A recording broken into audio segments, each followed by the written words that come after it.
All the characters keep dribbling along. They blimey with a try with a cat, can they? What? I don't know.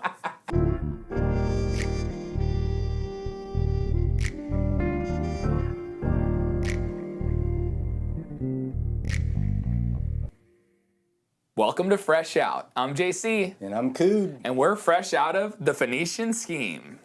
The Phoenician Scheme, Wes Anderson's newest concoction of A-listers and awkward dialogue, brings us a ruthless business tycoon that you can't help but root for.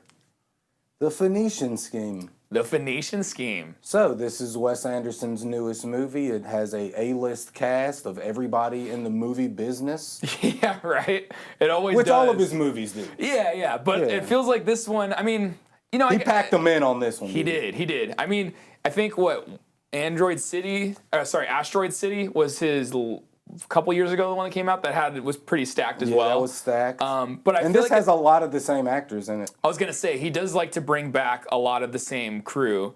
Some that are definitely recognizable. The only new addition to this one is Mia Thruppleton. Yeah. And she's like the other main character. Okay, the movie? The movie. Let's talk about the movie. So Benicio del Toro is like the shrewdest tycoon that you've ever seen in your life. He's like a parody of like a robber baron, like get it done by any means necessary.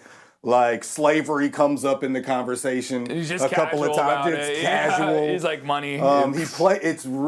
He plays such a good character of that too, because you can tell he's so nonchalant about like just ruining people's lives or just getting things done. Yes. Like he doesn't care. There's not really much emotion in it, and it gives I would say like it leaves it open to have this character development that you're gonna see in this film, which you wouldn't expect. He doesn't have any emotion. Like, straight up the gate. He has 9 sons. He has like 10 sons.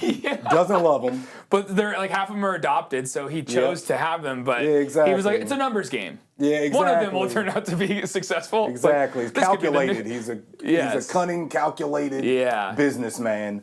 And so this movie is about him basically just going across the country to as many different projects that are being held up by the investors. Yep. So the whole movie is basically about him going and convincing the different investors in different weird ways. And they go like really off the wall. And which is part of the story, which is cool. Because he's the type of personality he is, right?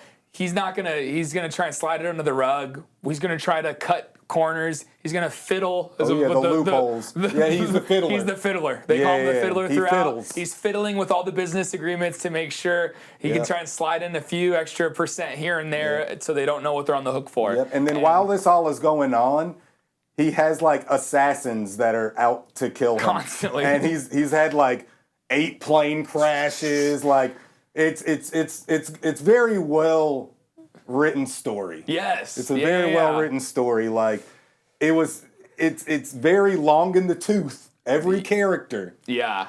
The dialogue, man, the dialogue is definitely not regular speech. I think that's really something with Wes Anderson films, right? Yeah, exactly. There could be this entire, which you would think would be emotional, these things that happen, these plot points that's like he almost died, they almost die, and it's just like, on business as usual. But the dialogue is something where they're constantly coming back to certain phrases. There's a lot of callbacks, right? And it's ones that you start to stick with. You can almost kind of predict when those callbacks are going to happen. This movie has a lot of talking. Yes. And by that, I mean, every movie has talking in it.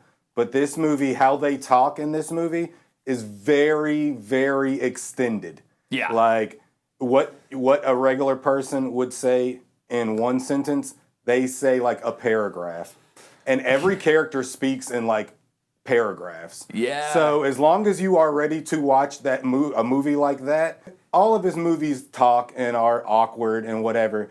But this one really, I think he was leaning into like kind of the parody of the long-winded talking. Yeah, and I think also something to look out for, something I noticed after you brought this up, is I feel like every time you're introduced to a new character, that's when they just, it's like word vomit. Dude, like, there's like, they and you're like, because it always caught me off guard where it was like, here's this character. And I think he purposefully made them have a super long, drawn out intro where it's like you're captivated. So I would say it's unique in that way. The only person that doesn't talk a lot is Michael Cera because he's playing a Norwegian guy, or a Dutch, or something like that. One of those. Exactly. And so so he doesn't He's talk pretty much just, he only talks when he's called upon to talk. Yeah, exactly, basically. Otherwise, he's just chilling in the background, so observing. The thing about Wes Anderson movies, other than the story and the dialogue, would be the look.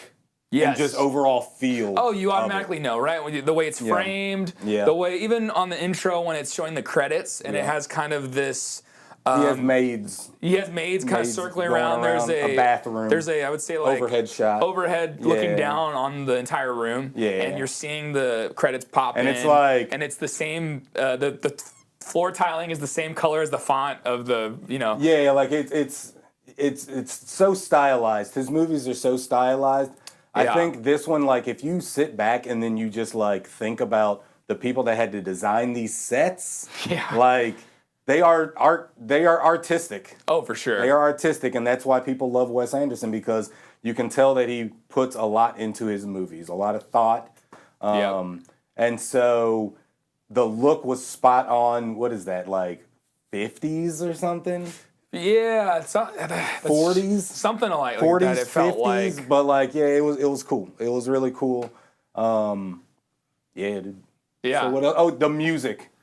The music. Yeah, the score, the especially music. like in the beginning of the movie. I noticed the music a lot more in the beginning of the movie. Literally when the movie first comes on, like he's got this really cool like tense pumping intro with like full orchestra. And then it goes into the credit shot that you were talking about, and then it goes into full strings and all this stuff, and it's very like classic sounding and stuff.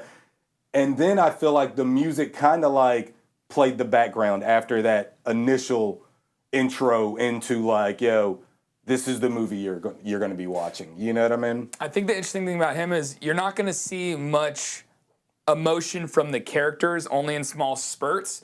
But the music actually will provide that a little bit, where that'll kind of create the tension and like kind of lead you through the plot as those kind of explosive things or different frictional points are happening. Explosive things. I know, that's a good way of putting it, right? We'll leave that one in. You'll know if you watch the movie, you'll get multiple explosive things. Here, have a hand grenade. Actually, you know what I mean? All right, are you scoring first? You kick it off. I think I did last time.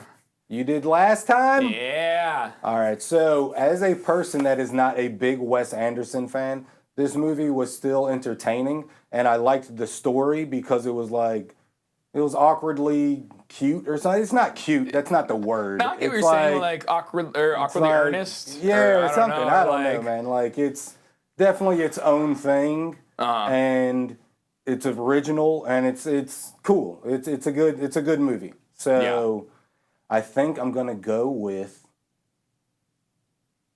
an 8. I'll go with an 8 out of 10. Wow. It was great. Cool, man. Yeah, it was great. It was great in terms of like everything about it was like spot on what it should be. Yeah. And so it all worked and clicked. Yeah, so I'm gonna give it an 8. Cude with the 8. Yeah. Okay. All right. Well, I'm not gonna score it as high. I still liked it a lot. It's still in that realm.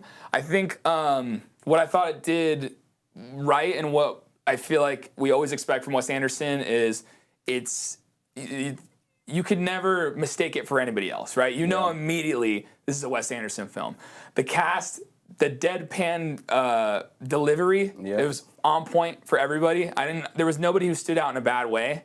There's not necessarily anything that really brings it down for me. There's just nothing that really shocked me. I did like the character development. I didn't expect as much of that based on the character himself, of how he kind of evolved, and you'll see that as well. That said, I'm going to give it a 7 out of 10. 7 out of 10. Still pretty solid. It just wasn't quite in that 8 territory for me, because I usually when I'm putting something at that level, it's got to really stand out. And not to say this doesn't stand out. It's just 7 is the number I'm hearing in my head. The scores, dude. Well, I'm JC. I'm Cude. And thanks for watching. Fresh Out. Fresh Out, the Phoenician scheme. Yes. The Phoenician scheme. That's what we saw, the Phoenician scheme. Definitely. Trust us, we saw the movie. We did. We promise. We did. We weren't just guessing about all this stuff. Me, myself, I feel pretty good about our review. You guys will get that reference if you watch the movie. Yeah, that was good. Yeah.